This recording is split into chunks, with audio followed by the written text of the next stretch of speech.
स्वागत है आप सभी का। मैं आपके साथ मुस्तफ़ा चौधरी। हम आज बात करेंगे मीरापुर उपचुनाव की। वैसे तो चुनाव जो है करीब 10 सीटों पर उत्तर प्रदेश के अंदर उपचुनाव होने हैं। जो सांसद बने हैं, जो पहले से विधायक थे और अब सांसद चुने गए हैं, तो बहुत सारी सीटें खाली हुई हैं। ऐसी करीब 10 सीटें हैं उत्तर प्रदेश के अंदर। क्योंकि मीरापुर हमसे करीब सीट पड़ती है, नज़दीक में है, और मेरा अभी इरादा भी है कि मीरापुर पर जो है मैं जाऊंगा और वहाँ के माहौल को भांपने की कोशिश करूंगा। अब हो क्या सकता है मीरापुर में, थोड़ा मैं अपना प्राथमिक जो अब तक की मुझे जानकारी है उनको मैं आपके साथ साझा करना चाहता हूँ। मीरापुर एक विधानसभा सीट है जहां से चंदन सिंह चौहान विधायक थे आरएलडी के सिंबल से। अब चूंकि बिजनौर से सांसद बन चुके हैं चंदन सिंह चौहान, तो इस लिहाज से मीरापुर सीट खाली हो चुकी है। अब वहां पर उपचुनाव होना है। अब आरएलडी के खाते में सीट जाएगी, क्योंकि भाजपा और आरएलडी का गठबंधन है, और जाहिर सी बात है आरएलडी का विधायक था तो सीट जो है आरएलडी के ही खाते में जाएगी। और संभावना है कि आरएलडी किसी जाट पर दांव लगा सकती है मीरापुर से। समाजवादी पार्टी भी बड़े जोर शोर से चुनाव लड़ने जा रही है, और समाजवादी पार्टी की तरफ से अगर मैं दावेदारों की बात करूं, अभी कंफर्म नहीं है किसको टिकट होगा, लेकिन मुखिया गुर्जर, इलम सिंह गुर्जर और लतेश विधोड़ी, 3 बड़े चेहरे हैं जिनको टिकट मिल सकता है, जिनके टिकट मिलने की पूरी पूरी संभावनाएं हैं। यानी कि गुर्जर समाज से ही किसी को समाजवादी पार्टी चुनावी मैदान में उतारेगी।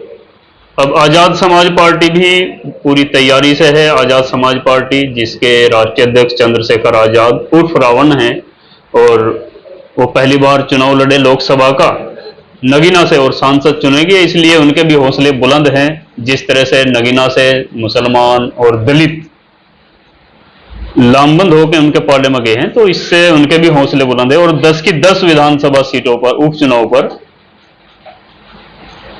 उन्होंने जो है लड़ने का ऐलान किया है, चंद्रशेखर आजाद ने। अब वो भी चुनाव मैदान में उतरेंगे, और किसको चुनाव मैदान में उतरेंगे, पूरी पूरी संभावनाएं हैं शहनवाज राणा, जो कादिर राणा के भतीजे हैं, उनको चुनावी मैदान में आजाद समाज पार्टी उतार सकती है। अब आजाद समाज पार्टी ने चुनाव लड़ने की जो घोषणा की है, इसी की तर्ज पर बहन कुमारी मायावती की पार्टी बहुजन समाज पार्टी ने भी चुनाव लड़ने की घोषणा कर दी है कि हम भी उपचुनाव लड़ेंगे। अमूमन बहुजन समाज पार्टी उपचुनाव नहीं लड़ती, वो उपचुनाव लड़ने का उनका रिकॉर्ड नहीं है, उपचुनाव लड़ती नहीं अक्सर। लेकिन चंद्रशेखर की तरफ कहीं दलित न छिटक जाए, इस वजह से उन्होंने घोषणा की है कि हम भी उपचुनाव लड़ेंगे।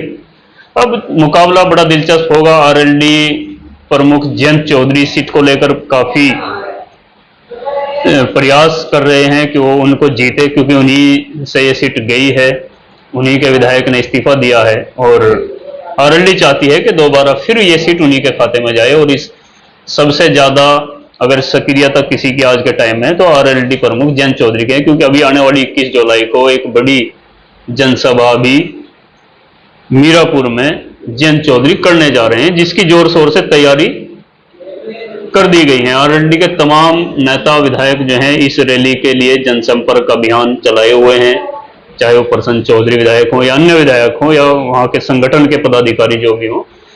रैली बड़ी हो, एक शक्ति प्रदर्शन दिखाया जाए, इसके लिए प्रयास अभी से जारी है। अब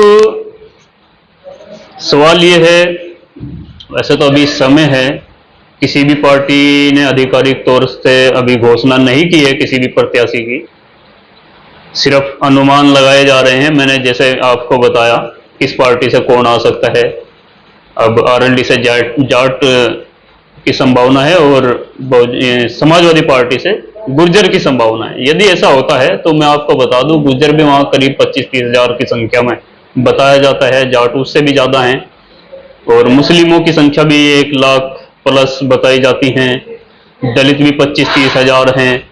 तो ये अगर हम समीकरण की बात करें, यदि गुर्जर को टिकट अखिलेश यादव देते हैं और जाट को जयंत चौधरी देते हैं, आजाद समाज पार्टी भी लड़ाएगी, बहुजन समाज पार्टी किसको उतारेगी, अभी कंफर्म नहीं है, अभी कोई संभावित उम्मीदवार भी उनकी तरफ से नहीं है। खैर ये सब चुनाव लड़ेंगे तो क्या होगा। समाजवादी पार्टी का इतिहास रहा है, मीरापुर लोकसभा विधानसभा सीट सिर्फ एक बार जीती है, ये आरएलडी के प्रभाव वाली सीट रही है।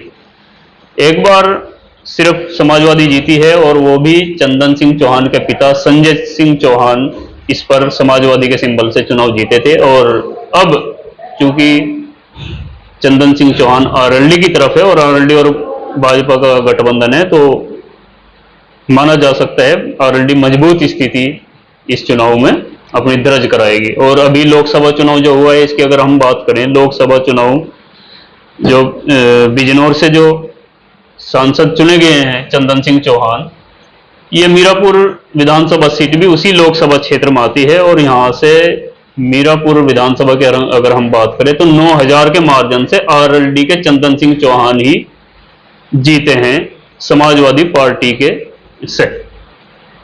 तो ये भी एक अपने आप में सवाल है, क्योंकि आरएलडी काफी मजबूत है। गुर्जर अगर उम्मीदवार आता है, गुर्जरों के बारे में कहा भी जाता है कि पहले भाई और उसके बाद भाजपाई। अगर आरएलडी से गुर्जर ना आया और समाजवादी पार्टी से गुर्जर आया तो उम्मीद करिए कि 90% गुर्जर जो है समाजवादी के पक्ष में जाएगा, यानी कि अपने गुर्जर प्रत्याशी की तरफ जाएगा। अभी स्थिति जैसे ही नजदीक जाएगी हम बताने की कोशिश करेंगे माहौल के बारे में, अभी कुछ भी कहना संभव नहीं है। ये उत्तर प्रदेश में जो 10 विधानसभा उपचुनाव होंगे इनके नतीजे कहीं ना कहीं 2027 के लिए तस्वीर क्लियर करेंगे। अभी देश भर में कई राज्यों के उपचुनाव हुए जिसमें 13 सीटें थी, 13 में 10 इंडिया गठबंधन और 2 एनडीए गठबंधन को सीटें आई हैं, जिससे इंडिया गठबंधन की काफी वाह हो रही है और एक निर्दलीय जीता है।